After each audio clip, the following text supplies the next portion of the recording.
नमस्कार, मी विजया डोळे आदिनाथ ज्योतिष चॅनलवर आपलं सहर्ष स्वागत करत आहे. आज आपण काय बघतो आहोत? ग्रह बघतोय. रवी, चंद्र, मंगळ, त्याच्या पुढचे आणखीन ग्रह बघून झाले. तर आज आपण शनी, राहू आणि केतू हे 3 ग्रह बघणार आहे. तर आज शनीची माहिती आपण पहिल्यांदा घेऊया. तर शनी काय आहे? रवी कसा राजा आहे, ओके नाही. मंगळ सेनापती आहे, आपण पाहिलं. नंतर शुक्र कसा आहे? शुक्र राणी आहे. तसं शनी हा नोकर, दास्यत्व त्याच्याकडे आहे. चतुर्थ श्रेणीतील वर्ग त्याच्या अंडर येतो. सेवक म्हणजे थोडक्यात सेवक आहे. आता आपण त्याच्याबद्दलची माहिती बघूया. आता ह्याला कुठल्या 2 राशी आहेत? शनीला मकर आणि कुंभ. आणि नक्षत्र कोणती 3 आहेत? पुष्य, अनुराधा आणि उत्तरा भाद्रपदा. अशी ही 3 नक्षत्र आणि 2 राशी याच्यावर शनीचा अंमल आहे. आता शनीबद्दलची आपण आणखी माहिती बघूया. आता आपण पाहिलं शनी हा सेवक आहे. म्हणजे चतुर्थ श्रेणीतील सर्व वर्ग हा शनीच्या अंडर येतो, शनीच्या आधिपत्याखाली येतो. आता शनी काय? शनी एकदम शांत ग्रह आहे, आध्यात्मिक ग्रह आहे, चिकाटीचा ग्रह आहे, थंड ग्रह आहे. एकदम थंडपणा त्याच्यात आहे, कंजूसपणा त्याच्यात आहे. असा हा शनी आपला ग्रह आहे. हा मोठा ग्रह आहे बरं का. गुरु नंतर मोठा ग्रह कोणता? तर शनी आहे. आणि शनी हा एखादं काम खूप उशिराने करतो. कुठली गोष्ट करण्याला तो वेळ लावतो. हे शनीचं वैशिष्ट्य आहे. चिकाटी हे वैशिष्ट्य आहे. पण जरी चिकाटी हे असलं तरी कुठलीही गोष्ट शेवटपर्यंत नेणं हे शनीला जमतं. जे अर्धवट सोडून देणं हा त्याचा विषय नाही. कुठलंही काम घेतलं तो शेवटपर्यंत करेल, हे शनीचं गुणधर्म आहे. आता तुम्ही ऐकलं असेल खूप जणांकडनं. आणखीन शनीचं मृत्यू, वृद्धत्व, म्हातारपण ह्यासाठी सुद्धा शनी बघतात बरं का. आणि एक तुम्ही हे बघितलं असेल की तुमच्या ऐकण्यात आहे, प्रत्येकाला जवळजवळ माहीत आहे की साडेसती काय? शनी हा साडेसती देतो असं सगळेजण म्हणतो. आज काय मेषेला साडेसती आहे, उद्या काय मिथुनीला साडेसती असं म्हणतात ना. आता साडेसती म्हणजे काय नक्की? तर 12 भाव आहेत की नाही आपले, पहिल्या भावापासून तर 12 भावापर्यंत. या भावामध्ये चंद्र जन्मतः जिथे असेल त्या स्थानाच्या अलीकडचं. आता समजा चंद्र चतुर्थात आहे, चतुर्थ भावात आहे, 4थ्या भावात आहे, तर त्याच्या अलीकडचं स्थान कुठलं झालं? तृतीय भाव, हो की नाही. मग तृतीय भाव, चतुर्थ भाव आणि त्याच्या पुढचा भाव पंचम भाव. ह्या 3 भावातून तो जेव्हा जातो तेव्हा त्या चंद्राच्या अलीकडची रास, अलीकडचं स्थान, भाव, तेच भाव, तो चंद्र आहे तो भाव आणि त्याच्या पुढचा भाव किंवा त्याची पुढची राशी, अशा 3 ठिकाणी अडीच आणि अडीच अशी 3 त्याची साडेसतीचे टप्पे आहेत. पहिली अडीचकी, दुसरी अडीचकी आणि तिसरी.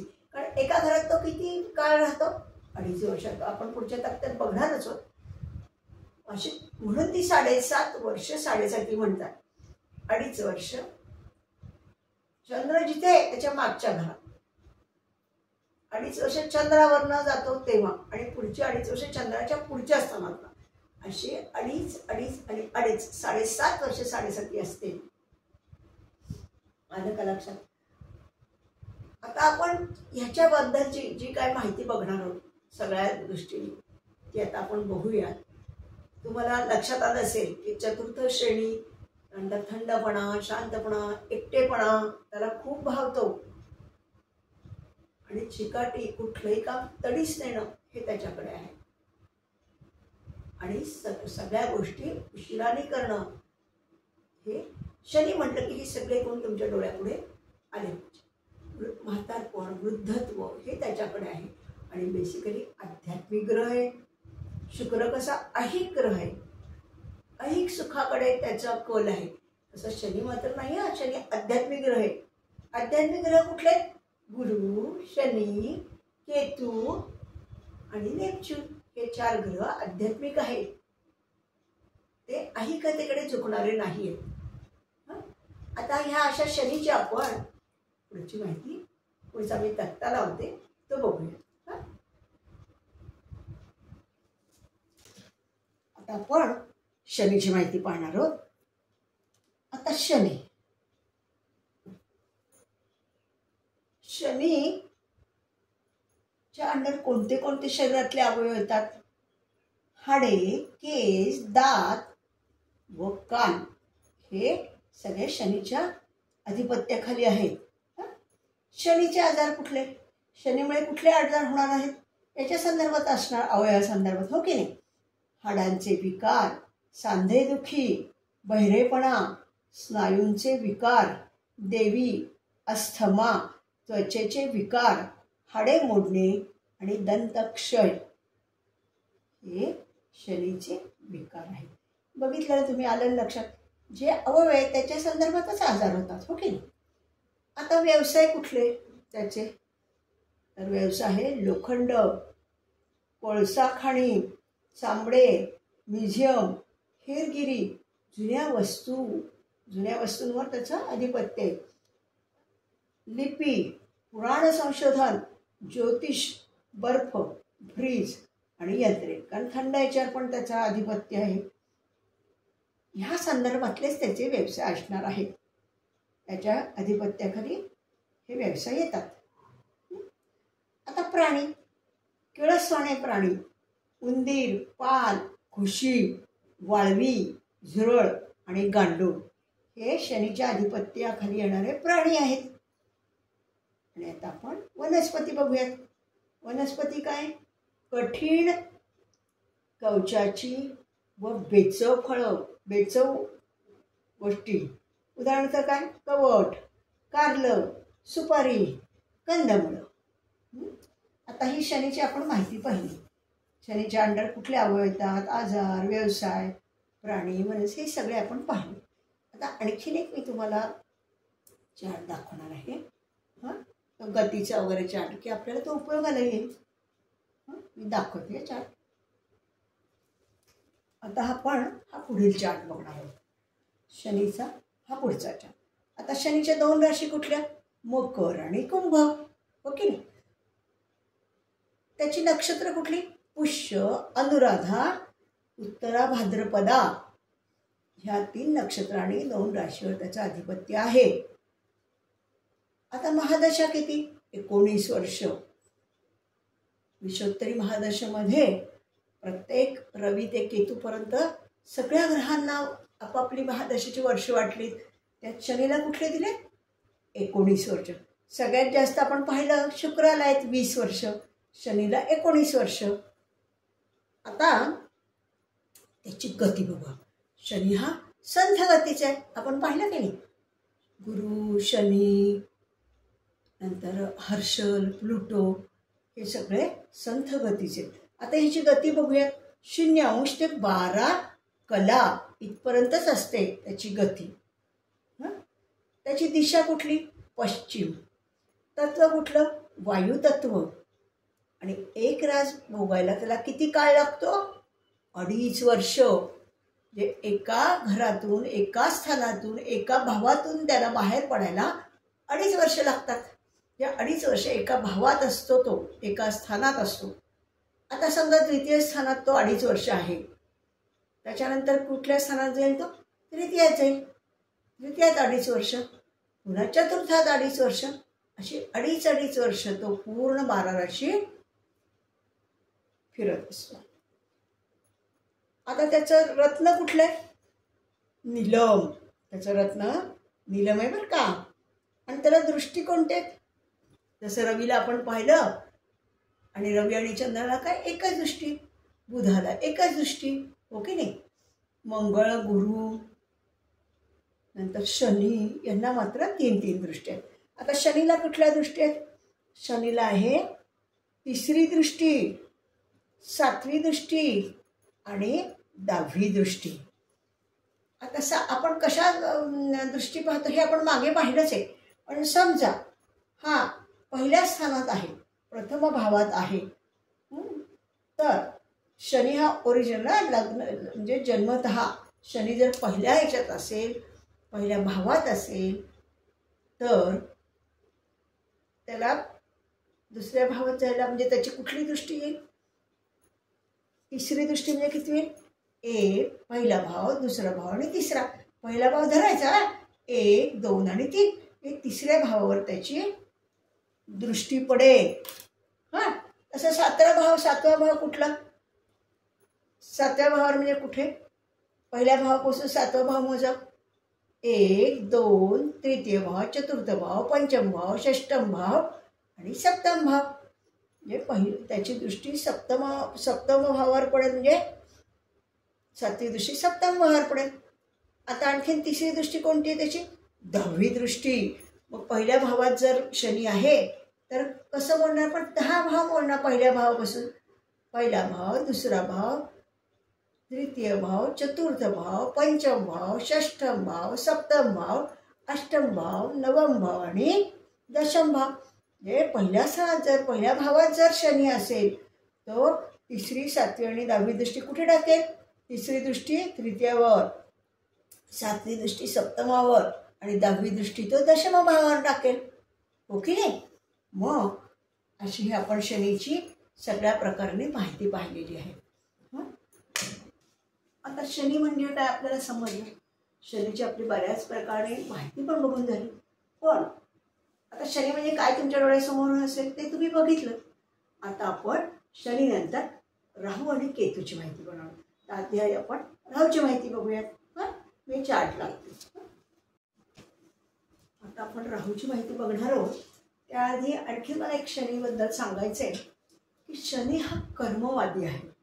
ते शनीवरनं कर्म बघितलं तर, आणि आपण जी 7.5 वगैरे जे धरतात त्या ह्याच्यात सुद्धा कर्मानुसार तो तुम्हाला फळ देतो.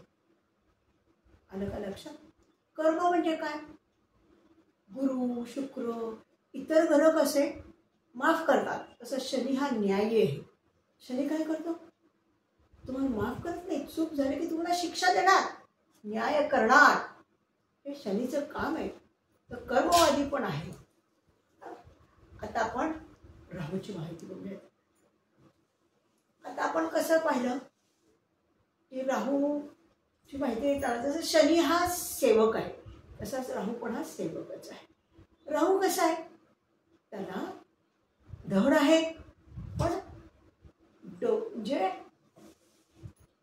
राहू आणि केतू हे दोन्ही एकाच शरीराचे 2 भाग आहेत. सांगायची गोष्ट म्हणजे वरचं चेहरा, वरचं तोंड, वरचा भाग हा राहू आहे आणि संपूर्ण खालचा भाग हा केतू आहे. म्हणजे राहूला धड शरीर नाही, फक्त मस्तक आहे, आणि केतूला मस्तक नाही, शरीर आहे. दोन्ही पूर्णपणे वेगवेगळे आहेत. आणि राहू आणि केतू हे नेहमी वक्री ग्रह असतात. ते कधीही मार्गी नसतात. वक्री म्हणजे काय? दशम भावात जर राहू असेल तर तो नवमात जाईल, 11व्यात न जाता उलटा जाईल, नवम भावातून अष्टम भावात जाईल, असा हा राहू असतो. आता या राहूच्या राशी आणि नक्षत्र बघूया. राहूला आणि केतूला राशी आहेत का?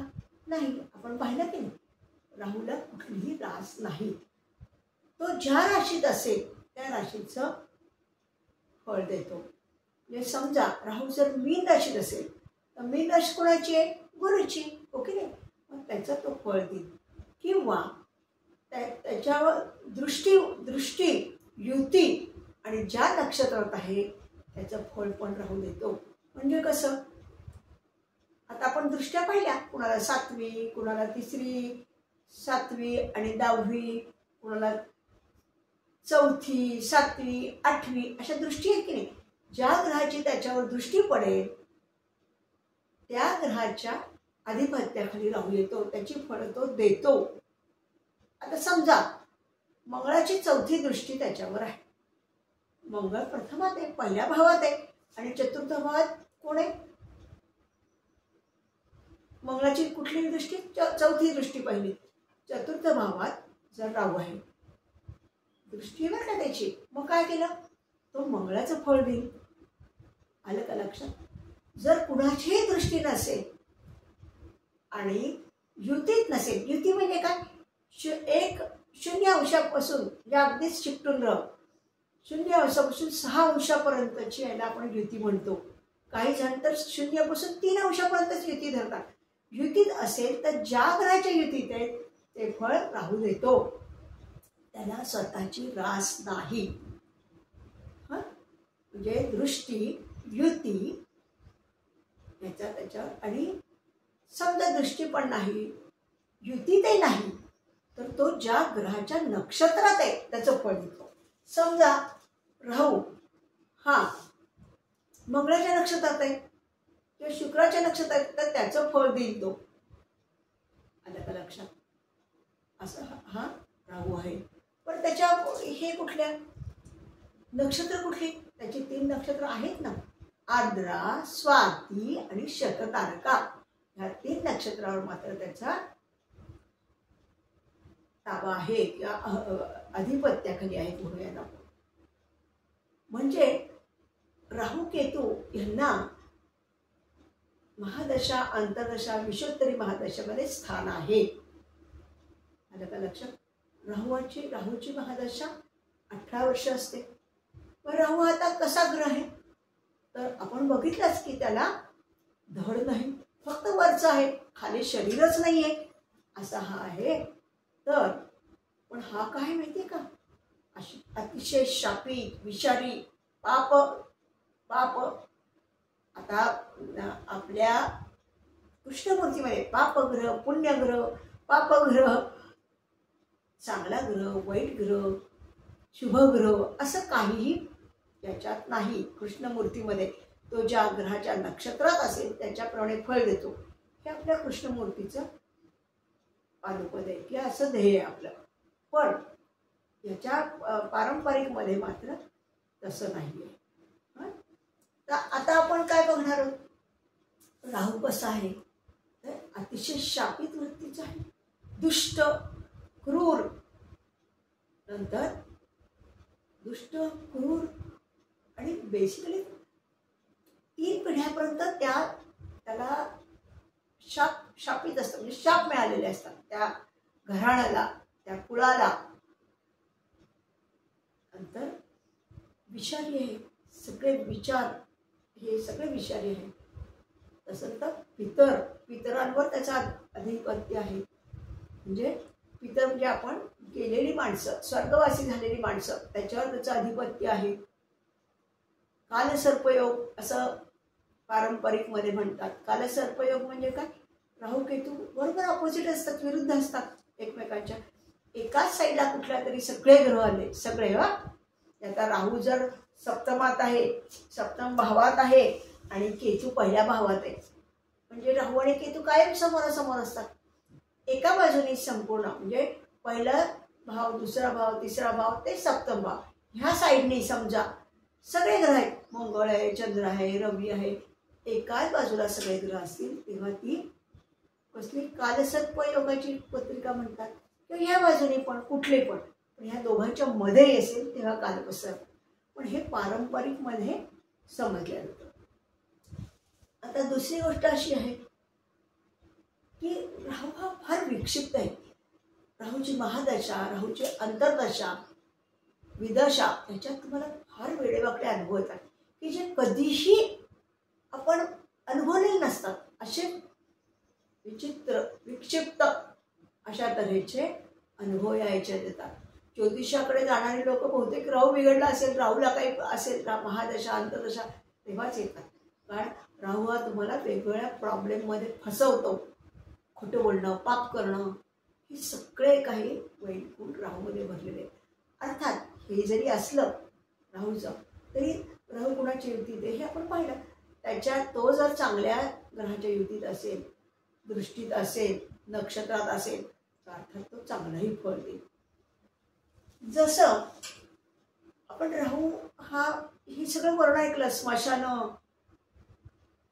वेडेवाकड्या ठिकाणीची म्हणजे काय म्हणतात आपण त्याला, कर्णीबाधा, नंतर इतरांचे शाप, हे तर झालंच. हे जे सगळं ह्याच्यावर त्याचं आधिपत्य आहे. पण तो जर चांगला असेल तर आपण जो सगळ्याच गोष्टी सगळ्याच बाबतीत वाईट नसतो ना. एखाद्या ग्रह चांगला पण असू शकतो. राहूचं आपण जनरल पाहिलं, पण एखाद्याच्या कुंडलीत चांगला असेल तर चांगली फळं देऊ शकतो. आध्यात्मिक ग्रह केतू आहे. केतूचं अध्यात्म जसं वेगळं आहे तसं ह्याचा हा जर चांगला असेल, अध्यात्म देत असेल समजा, तर तो कशा प्रकारे अध्यात्म देईल? तो बाह्य दिशेला अध्यात्म देईल. म्हणजे भजनं, कीर्तनं अशा टाईपचं तो अध्यात्म देईल. भजनावर नाचणं हे बाह्य दिशेने अध्यात्म देईल तो. असा हा राहू. आपण त्याची आता आणखी माहिती बघूया. युतीत, दृष्टीत असेल वा लक्षात असेल, नक्षत्रात असेल, त्या ग्रहांच्या अधिपत्याखाली भाग तो देतो. आणि लक्षात आपण आता सगळ्या बाकीच्या ग्रहांचं हे पाहिलं, रवी, चंद्र, मंगळ, बुध, गुरु, शुक्र, शनी, त्यांचे जे अवयव आहेत, जो ज्याच्या युतीत दृष्टीत असेल त्याचे जे अवयव असतील त्या ग्रहाचे, त्यानुसार तो अवयवाचं फळ देईल. आणि त्याचे आजार कुठले? गॅस ट्रबल, वेदनादायी आजार असतात तसे, पिशाच्च बाधा, ॲलर्जी, महारोग आणि गुदमरणे हे त्याचे आजार झाले. आता व्यवसाय, कारागृह, स्मशाने, काळ्या वस्तूंचे धंदे, जारण मारण याला लागणारे सामान, कारण जारण मारण ह्या सगळ्या गुप्तविद्या, गूढविद्या ह्या सगळ्यावर राहूचा अंमल आहे, बरं का. आता प्राणी, विषारी प्राणी, सर्पाचे तोंड, कावळे आणि किडे, पण राहूचा इतरांवर हे अधिपत्य आहे म्हणून कावळे आलं. विषारी, सर्प, किडे. आता वनस्पती, वनस्पती कोणत्या? तर विषारी वनस्पती. आता राहूचं तुमच्या लक्षात आलं का? आता आपण पुढचा तक्ता लावूया, बरं का. राहूची आणखी माहिती बघूया. आता राहूला काय राशी नाहीत, स्वराशी स्वतःच्या त्याला राशी नाहीत. नक्षत्र मात्र आहेत. कुठले? आर्द्रा, स्वाती आणि शततारका, ही 3 नक्षत्र. महादशा वर्ष किती आहेत त्याला? 18 वर्ष. प्रत्येक ग्रहाला महादशा वर्ष दिलेली आहेत ना विभागून, ह्याला 18 वर्षाची, बरं का. आता त्याची गती बघा. 3 कला, 11 विकला. नेहमी ही गती त्याची कशी असते? वक्री असते. वक्री असतो म्हणजे ज्या स्थानात असतो त्याच्या पुढच्या स्थानात न जाता मागच्या स्थानात जातो. म्हणजे चतुर्थ स्थानात असेल तर तो चतुर्थात जाईल का? चतुर्थातून कुठं जाईल तो? पंचमात जाईल का? अजिबात नाही. चतुर्थातून तृतीयात, तृतीयातून द्वितीयात, उलट्या दिशेने तो जातो. राहू आणि केतू उलट्या दिशेने जातात. त्याची दिशा कुठली? नैऋत्य. तत्व जलतत्व. एक रास भोगायला त्याला किती वेळ लागतो? किती काळ लागतो? 1.5 वर्ष. आता तो जर मिथुन राशीत 1.5 वर्ष आहे, 1.5 वर्ष मिथुन राशीत असल्यावर तो कुठं जाईल? कर्क राशीत जाईल का? नाही, वृषभेत जाईल, कारण तो वक्री जातो, उलटा जातो, हो की नाही. मिथुन तो वक्री जाईल आणि तो कुठं जाईल? वृषभेत जाईल. वृषभेतून तो कुठं जाईल? मेषेत जाईल. मेषेतून मीनेत जाईल. अशी त्याची जाण्याची गती आहे. आता त्याचं रत्न कुठलं आहे? गोमेद. त्याचं रत्न गोमेद. आणि त्याला दृष्टी आहे का? तर त्याला एकच दृष्टी आहे, ती आहे 7वी दृष्टी.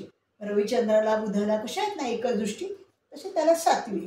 आता तृतीयात किंवा तो तृतीयात समजा असेल तर तृतीयापासून 7वी दृष्टी कुठे आली?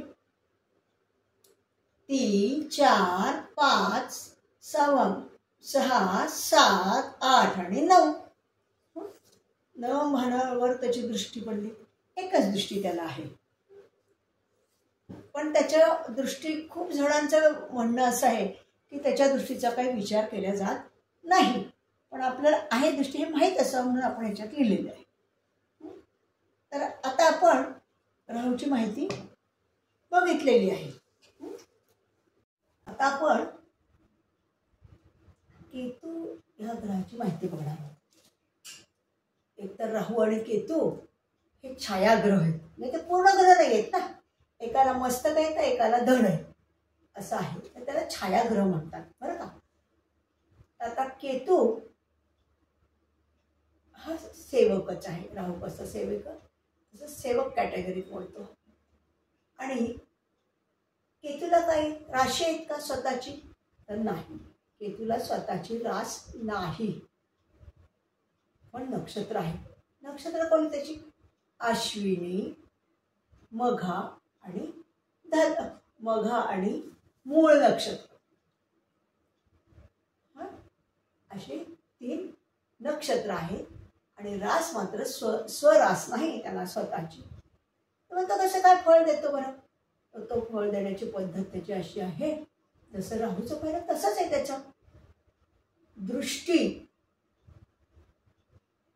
युती आणि ज्याच्या नक्षत्रात आहे ते, या 3 पैकी जे काही आहे त्याच्या आईने तो फळ देतो. त्या नक्षत्र त्या ग्रहाच्या आईने नक्षत्राच्या आईने तो फळ देतो. आता समजा केतू चतुर्थात आहे, चतुर्थ भावात आहे आणि मंगळ हा दशम भावात आहे. म्हणजे मंगळाची कितवी दृष्टी पडली? 7वी दृष्टी पडली केतूवर. मग केतू कुणाचं फळ देणार? मंगळाचं फळ देणार. तसं समजा 10व्या भावात मंगळ नाही, पण शुक्र आणि केतू चतुर्थ भावात आहे आणि 0 ते 6 अंशाच्या मध्ये आहे, 4 अंशात आहे, समजा 3 अंशात आहे, तर तो कुणाचं फळ देणार? शुक्राचं फळ देणार. समजा युती पण नाही आणि दृष्टी पण नाही, मग तो कुणाचं फळ देणार? तो ज्या नक्षत्रात आहे त्याचं फळ देणार. समजा तो रवीच्या नक्षत्रात आहे, रवीचं कुठलं? कृत्तिका नक्षत्र धरूयात आपण, मग तो रवीचं फळ देणार. रवी कुठे बसलाय बरं? तो समजा 6ष्ठ भावात आहे, तर मग आपण काय म्हणणार? 6ष्ठ भावाचं तो फळ देणार. आणि तसंच कसं करणार? रवीची कुठली हे रास, त्याला एकच रास आहे चंद्राला आणि रवीला. रवीची रास आहे सिंह. सिंह रास जिथे पडली आहे त्या भावाचं, त्या स्थानाचं आणि रवी जिथे पडलाय त्याचं तो फळ देणार. झालं का क्लिअर तुम्हाला? त्याला रास नसली तरी अशा रीतीने तो फळ देईल. आता आपण नक्षत्र आता पाहिलीच आहे, ओके. आता केतूची माहिती घ्यायची, तर केतू हा आध्यात्मिक ग्रह आहे पहिलं तर. म्हणजे गुरु, शनी, केतू, नेपच्यून हे आध्यात्मिक ग्रह आहेत. अध्यात्मावर त्यांचा होल्ड आहे. अहिक दृष्टी त्यांना नाहीये किंवा अहिक मध्ये त्यांना रस नाहीये. जसं शुक्राला अहिक मध्येच रस आहे, अध्यात्मामध्ये नाही. तसंच तर केतूचं काय आहे? ध्यानधारणा. ध्यानधारणाची केंद्र जिथे आहे तिथे आराधना, उपासना, मंत्र, तंत्र यावर त्याचा अंमल आहे. प्रार्थना, जे आपण म्हणतो प्रार्थना क्षेत्र किंवा देवळं किंवा चर्च किंवा असं जे आहे त्याच्यावर त्याचा अंमल आहे. धर्मग्रंथावर त्याचा अंमल आहे. देवाच्या तसबरीवर त्याचा अंमल आहे. म्हणजे आध्यात्मिक सगळ्या गोष्टीवर त्याचा अंमल आहे. तंत्र, मंत्र, जागर, गुप्त विद्या, ज्योतिष, ज्या विद्या वेगवेगळ्या आहेत, गुढ आहेत, त्याच्यात त्याचा अंमल आहे. आणि केतू हे मात्र गर्भपात देतो, वंश तुमचा खुंटवतो, म्हणजे मुलं बाळ होऊ शकत नाही असे ह्याचे. नंतर औषधी वनस्पतीवर सुद्धा त्याचा अंमल आहे. आयुर्वेदकावर त्याचा अंमल आहे. असा हा केतू आता आपण वेगवेगळ्या पद्धती अभ्यासणार. आता मी पुढचा चार्ट लावते. आता आपण केतूची माहिती बघूया. आता केतू शरीरावर कुठल्या अवयवावर त्याचा अंमल आहे. तर आता आपण पाहिलंच ना, त्याला स्वतःची रास नाही आहे. त्यामुळे तो ज्या ग्रहाच्या युतीत, दृष्टीत, नक्षत्रात असेल त्या ग्रहाच्या आधिपत्याखाली जे शरीराचे अवयव असतील त्याच्या संदर्भातच तो कार्य करेल. हां, आणखी त्याचं वेगळेपण कसे, मणक्याखालील भाग, गुदद्वार व बाह्यलिंगातील भाग. नंतर आजार कुठले त्याचे, त्वचा विकार, कोड, मूळव्याध, देवी, वेदनादायी आजार आणि काळ्या जादू करणं, हिप्नॉटिझम करणं हे पण येतं बरं का त्याच्यात. व्यवसाय, आता व्यवसाय काय, वैद्यकीय व्यवसाय, औषधी वनस्पती, औषधांचे कारखाने, आध्यात्मिक बाबतीतील व्यवसाय, जे वेगवेगळे पुजारी, देवळांचे धर्मग्रंथ, पुजारी, ज्योतिषी, गुप्त विद्या, तसे ज्या ग्रहाच्या युतीत, दृष्टीत व नक्षत्रात असेल त्यानुसार व्यवसाय असतील. आलं लक्षात. आता प्राणी काय, विषारी सापाची शेपटी. आता सापाचं तोंड म्हणजे कोण आहे, राहू, मग हा शेपटी आहे. वनस्पती, त्याला असं वनस्पती नाही, पण त्याच्या वनस्पती म्हणजे काय, औषधी वनस्पतीवर त्याचा अंमल आहे बरं का. औषधी वनस्पती, आयुर्वेद या ह्याच्यावर केतूचा अंमल आहे. आता आपण पुढचा आणखी एक तक्ता बघूया. आता आपण पुढचा तक्ता बघूया. केतूला काय रास नाही, तो ज्याला अंशात, नक्षत्रात, युतीत काय असेल त्याच्यानुसार तो फळ देतो, हे आपण पाहिलंच. आता त्याची 3 नक्षत्र, अश्विनी, मघा आणि मूळ, ही 3 नक्षत्र त्याच्या आधिपत्याखाली येतात.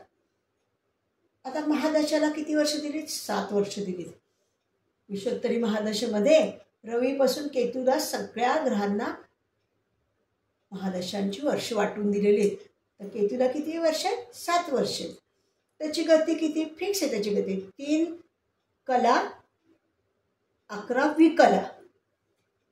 आलं का लक्षात. ही वक्री गती असते त्याची.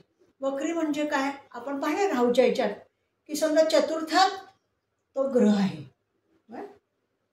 चतुर्थ भावात केतू आहे, तो पंचम भावात, षष्टम भावात, सप्तम भावात न जाता तो चतुर्थातून कुठे जातो, तृतीय भावात जाईल, तृतीयातून द्वितीय भावात जाईल. अशी ही त्याची उलटी गती आहे. म्हणजे तो कायम वक्री असतो. राहू आणि केतू हे कायम वक्री असतात, हे नेहमी लक्षात ठेवा. आता दिशा, नैऋत्य दिशा.